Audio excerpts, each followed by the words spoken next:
Did you know that grief causes anxiety? Well, if you're currently grieving someone and you find yourself feeling more anxious than normal or anxious for the first time, then stick around because I'm going to talk you through this and make sure you watch till the end because I have something special just for you. What do you want your life to look like? More importantly, what do you want it to feel like? What do you say we help you get a little more clear on that? Namaste and welcome to Tea with MC, the weekly Q&A where I am answering questions sent in by viewers just like you. Total PBS vibes right there. I am Monique Christine, your hostess with the mostest, and it is a delight to share time, space, and energy with you. Before we get into the meat and potatoes of this week's Q&A, let's take a sip. It's called Tea with MC for a reason. So, what is in your mug? Let me know in the comments below. I am sipping on some caffeine-free herbal lemon zinger tea by Celestial Seasonings, one of my favorite brands. My mom used to drink it when I was little, so it just always makes me feel like, I don't know, it's like a warm hug in a mug. So, cheers to you. Salut, votre santé, to your health and to us continuing to glow, grow, and heal together.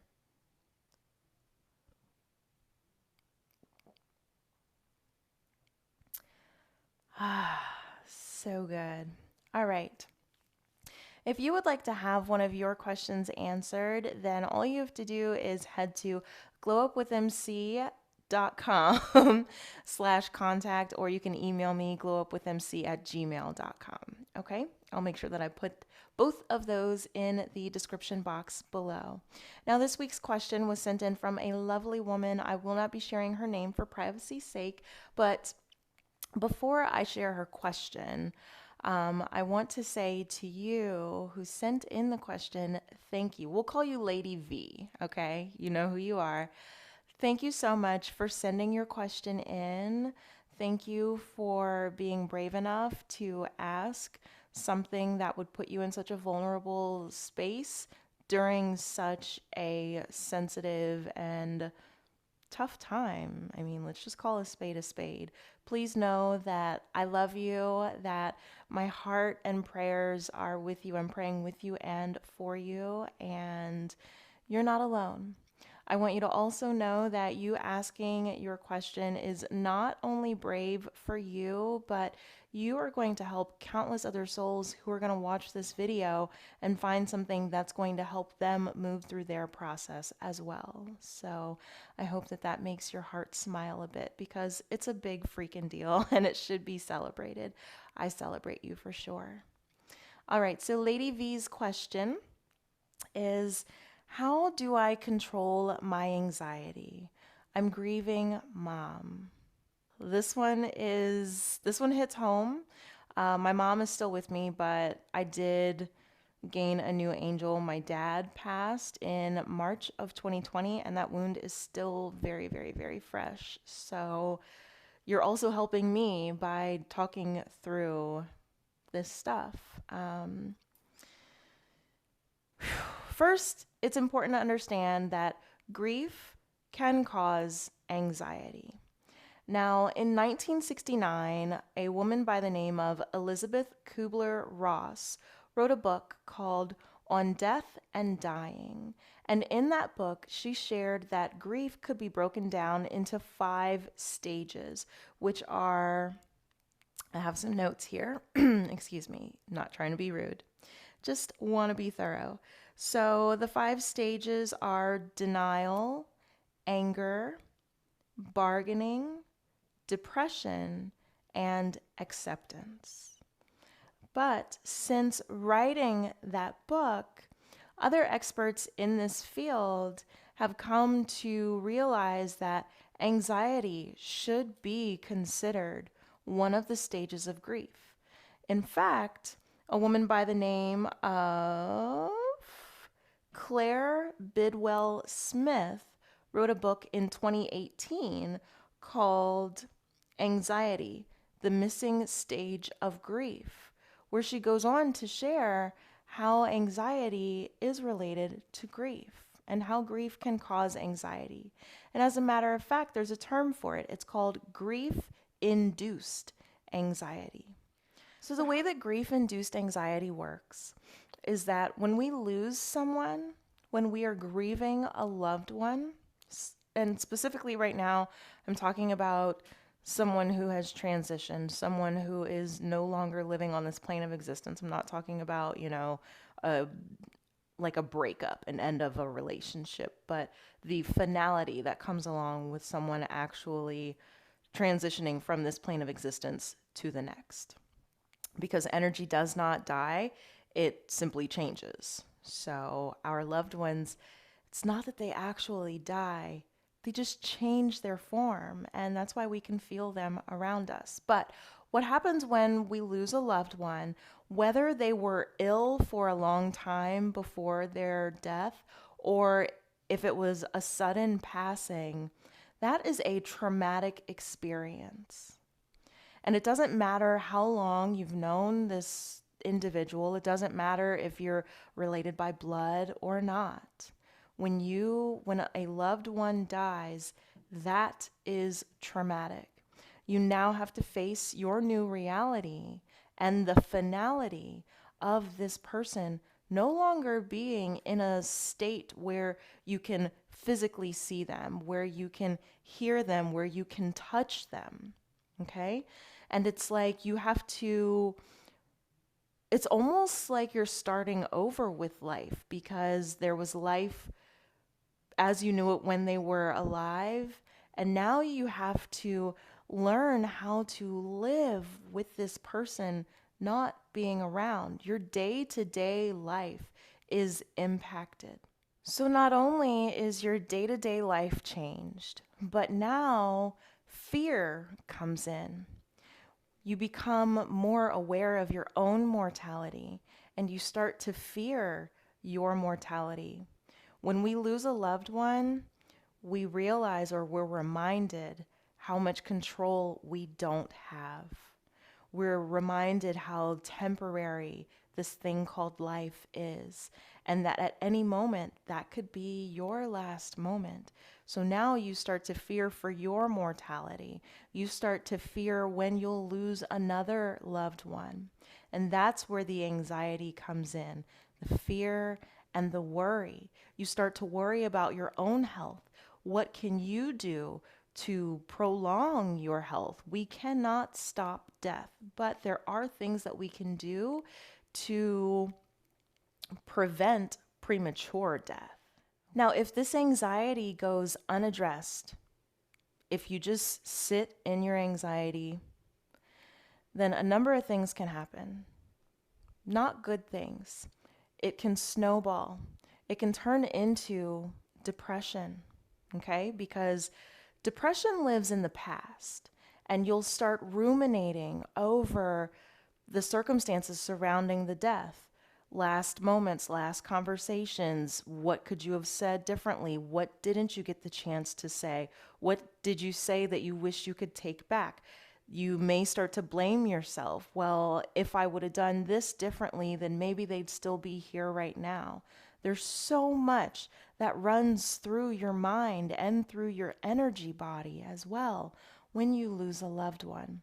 If that goes unchecked, like I said, it can turn into depression because you're stuck in the past, but then it can also develop into anxiety, and that can become a chronic anxiety that stays with you, okay? And that becomes complicated grieving or complicated grief. That's grief that lasts beyond 12 months, even though when you lose a loved one, most of us are still grieving after 12 months, but it can become debilitating to where you're not able to perform the day-to-day activities, okay? So it can also manifest itself in unhealthy behaviors, substance abuse, alcohol abuse. Maybe you kind of go numb, so you're not feeling anything. So then you want to do things to feel something. So this is where some people can turn to having empty casual sex with people that they don't even know because they just want to feel something, or they just drink until they can't drink anymore because they want to feel something, or they're getting high and blizzed out of their minds because, again, they want to feel something. So we want to make sure that it doesn't just stay with us, and that we don't do, and that we do something about it, okay? So how can you move through? How can you move beyond what you're dealing with? How can you make it so that it doesn't become an unhealthy thing? Well, first, understand that there is no right way to grieve, okay? The only wrong way to grieve is to not grieve, is to just try and bury it down, try to avoid it, because eventually it's going to bubble up to the surface. In all of my yin yoga classes, I remind my students that we are churning up energy that's been trapped in our joints, stale, stagnant energy, and it has to go somewhere. It has to come up to the surface so that it can come off of the energy body. And the same is true with grief-induced anxiety. Those feelings and those thoughts, they have to come up so that we can release them.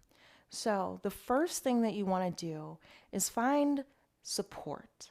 You want to find someone to talk to. I recommend getting a therapist. If you don't feel comfortable speaking with a therapist, or maybe you don't have the financial means to speak with a therapist, then find a support group. But I want to give you a word of caution. There are lots of support groups out here that are tied to religious organizations. They're tied to churches. Watch out for those, okay? Because some of them will use these grief support groups as ways to upsell higher ticket programs, because there was actually one that I was looking into and it sounded like a great fit. But the more research that I did, and after the hundreds of testimonials that I went through, I came to the realization that this was one of those types of groups. So you want to find a place that's safe. You want to take your time, do your research. Understand that the first place you find may not be a good fit for you. And you want to look for places where it's not going to cost anything. There are free bereavement. They're typically called bereavement support groups. There are free ones out here. You want to find one where there's nothing in it for the people providing the support other than providing support for people who need it. Okay? So that's my first tip, is to find help, find someone to talk to. Because again, if you don't talk it out, all of that stuff is going to stay with you. And that's where you end up in that dark place. And that's not where we want to go. Once you've found your safe place, someone that you feel comfortable speaking with, then you want to turn to your self-care, okay? Because when we're stuck in our grief, it's easy to just say fuck it all, including our own selves. And we stop eating, we stop bathing, we stop going outside, we stop opening the curtains, we stop drinking water, we stop, exercising, we stop paying attention to what we're eating. It can spiral quickly. And I say this out of love, never out of judgment. Okay, so turning to your self-care practices. Meditation. You definitely want to meditate because all of that anxiety lives up here. And so you have to make time to clear out what's happening up here, to quiet things down, to check in with yourself, and to make that time and space to just not think anything. Okay? But meditation is not, the broad term of meditation is not stopping the mind from thinking. It's simply focusing on something like your breath or a mantra or a lot of people like to focus on the flame of a candle. Okay, but you're focusing on something else, so much so that the outside world kind of falls away and your inner chatter becomes quieter. It may not stop entirely, but it's not screaming at you. Okay. And you can start with just meditating 5 minutes a day. That's enough to get you started. Okay. But you definitely want to create a meditation practice to clear things out up here. And then you want to come back to the present moment. Now, meditation does help you to come back to the present, but I have found personally, myself and through working with clients, that feeling into your body will help you to become more present. And so I highly recommend your mindfulness practices like yoga and Tai Chi. Now, I don't practice Tai Chi yet, but I do practice yoga, and not all yoga is created equal. So I'm going to recommend yin yoga. Yin yoga is something that I specialize in. I teach it, I use it, I love it. It's amazing. It's safe for all ages, all body types, all experience levels. And what's so beautiful about yin yoga is that it lovingly forces us to slow down. Typically, when we think about yoga, we're thinking about Bikram yoga, hot yoga, laughter yoga, goat yoga, wine and chocolate yoga. There's so many different types, but those will focus on the muscles.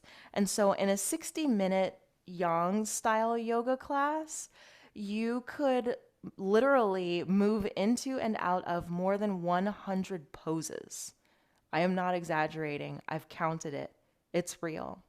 Whereas in those same 60 minutes during a yin yoga class, you may only move through 5 or 6 poses, because in yin yoga, we're sitting or lying down in our postures anywhere from 3 to 5 minutes. If you're in one of my classes, or if you're creating a personal practice, you could stay in a pose for 20 minutes or longer. It just depends on what you want. But I'm sure you can see now 100 poses versus 5 or 6. Yin is definitely more relaxing, and that's why it also doubles as a meditative practice. I'm not saying to use yin yoga to replace meditation, but if you're really anxious, then I encourage you to create that meditation practice and also create your daily yin yoga practice. Yin yoga is safe to practice every single day, because it works into the joints and the deeper connective tissues, not the muscles. When we work into the muscles, we have to give them a rest day in between so that they can build themselves back up. But with yin, we don't have to worry about that. And as a matter of fact, your joints need love every single day. Otherwise, they'll start to shrink. Your range of motion will start to shrink, and your joints can actually fuse in place. Okay? So those are my top recommendations. Find support, meditate, and remain connected with the present by feeling into your body through some sort of movement that is slower, that's going to allow you to just slow things down and focus on the breathing. Okay? So at the beginning of this video, I asked you to stick around until the end because I have a very special gift for you. And now is the time for that gift. I've mentioned meditation to you, and I am someone who deals with anxiety. I had anxiety before my dad died, but when he died, it kicked my anxiety into overdrive, and we went off the cliff. So meditation is one of the ways that I really keep things in check and I stay sane. So I have a meditation specifically for anxiety that I have filmed, and I am giving it to you. I'm sharing it with you. It's not going to cost you anything at all. So I'll put a link below. I'll also put a link on the screen, okay? And that's where you want to go to access it. You'll create a free account on my website that I have designed by hand, so you don't have to worry about, like, I don't know, third parties or anything not being safe or anything. It's a safe, secure website. You don't have to enter any payment information. Just enter your name, your email address, click the pink sign up button, I think that's what it says, and then check your email for confirmation. And then you can access that over and over and over as many times as you need to. It's in its own little private community. not on like Facebook or anything like that. It's a safe space, and it's my gift to you to help you move through these feelings. In addition, inside of that group, on what's called the bulletin board, just above the video, the meditation, you'll see where I have offered some other resources, including the brand of CBD that I personally use. It's a premium brand, it's safe, it's all natural, it's extremely effective, and best of all, it's affordable, because you could spend upwards of $100 on a bottle of CBD, which I think is crazy, but I've done that before. But this brand, I'm actually a brand ambassador for them because I am a mental health advocate. I use CBD. I believe in the benefits of CBD. CBD is a natural way to manage anxiety, stress, help you sleep, pain relief, like it does a whole bunch, okay? So I've given you a link to the brand that I use and a coupon code for you to save 10% because we're in this together, and I just want you to know that you're not alone. So again, make sure that you grab that meditation. And if you want me to answer one of your questions in a future session, then just head to glowupwithmc.com/contact or email me at glowupwithmc@gmail.com, and I will see you in the next Tea with MC. Lady V, thank you so much for sending in your question, and feel free to reach out to me anytime. I'm here to support you. I love you. Stay safe. Namaste.